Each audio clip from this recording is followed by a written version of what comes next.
Rajli study के YouTube channel पर आपका स्वागत है।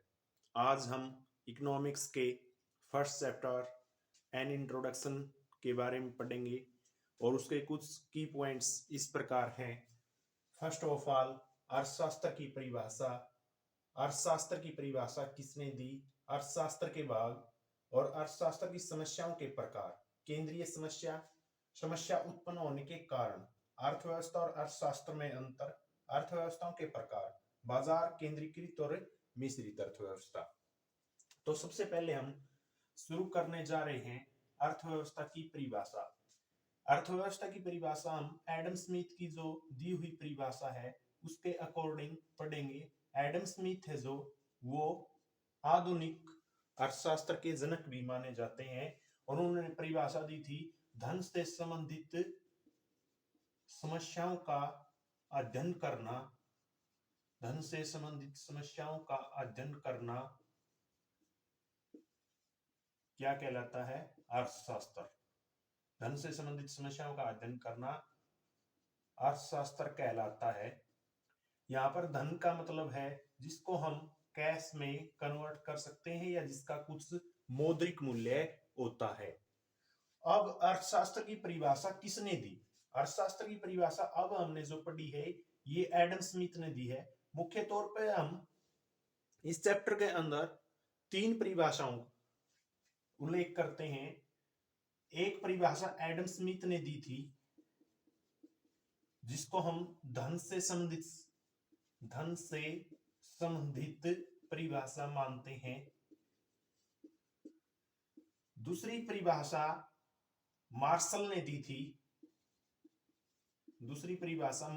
दी थी जिसको हम भौतिक कल्याण संबंधित परिभाषा मानते हैं। भौतिक कल्याण संबंधित परिभाषा मानते हैं। और तीसरी परिभाषा रॉबिन्स ने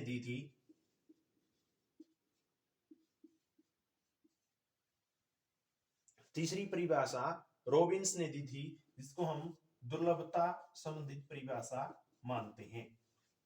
और आगे है अर्थशास्त्र के भाग। अर्थशास्त्र के भाग के अकॉर्डिंग अर्थशास्त्र के दो भाग हैं, व्यष्टि अर्थशास्त्र और समष्टि अर्थशास्त्र। व्यष्टि अर्थशास्त्र के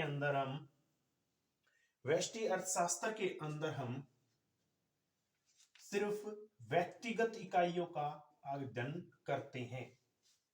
इसका क्षेत्र है जो वो सीमित होता है।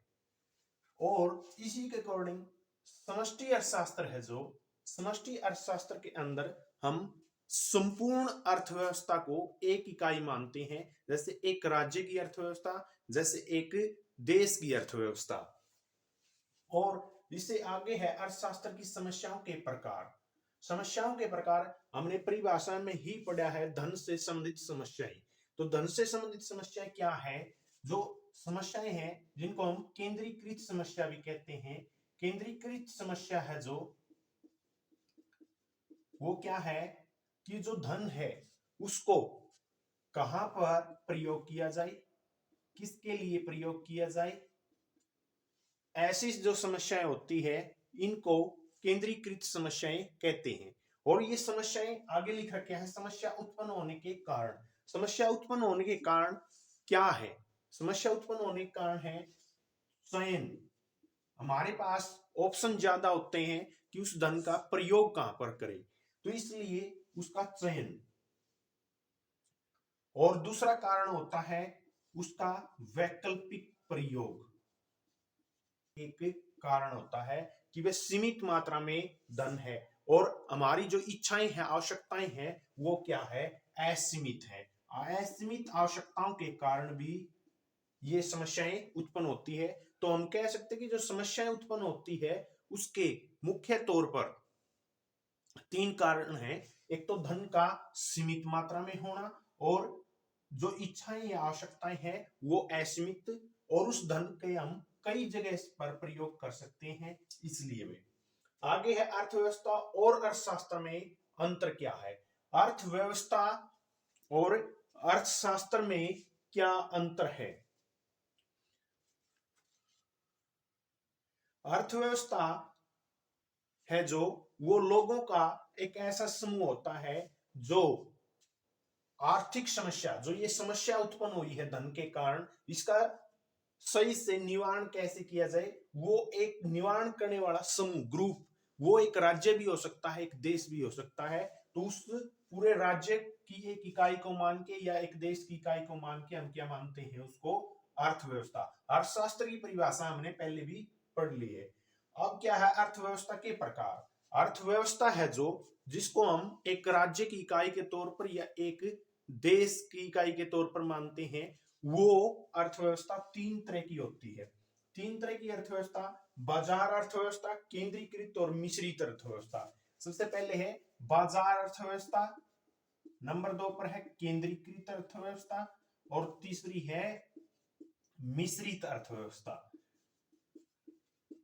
बाजार जो अर्थव्यवस्था होती है, उसमें जो आर्थिक क्रियाकलाप होते हैं उनका सबका कंट्रोल क्या होता है, एक खुले बाजार के अंदर होता है, जिसका मुख्य आधार क्या होता है, मांग और पूर्ति। केंद्रीकृत अर्थव्यवस्था ऐसी होती है जिसमें सारी आर्थिक क्रियाकलापों का जो कंट्रोल है, केंद्र है, वो क्या होगा, केंद्रीय सरकार या केंद्रीय सरकार के अधिकारियों के पास में।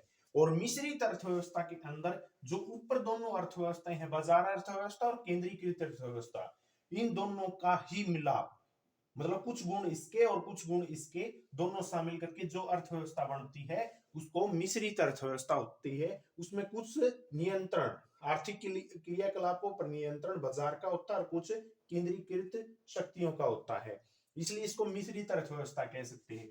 अब मुख्य उदाहरण के तौर पर हम बोले तो इसका उदाहरण अमेरिका है, और इसका उदाहरण केंद्रीकृत का मुख्य तौर पर चीन है, और ये भारत के अंदर पाई जाती है मिश्रित अर्थव्यवस्था। तो आज का हमारा जो टॉपिक है, एक परिचय, इस पूरे वीडियो लेक्चर के अंदर आपने कंप्लीट कर लिया।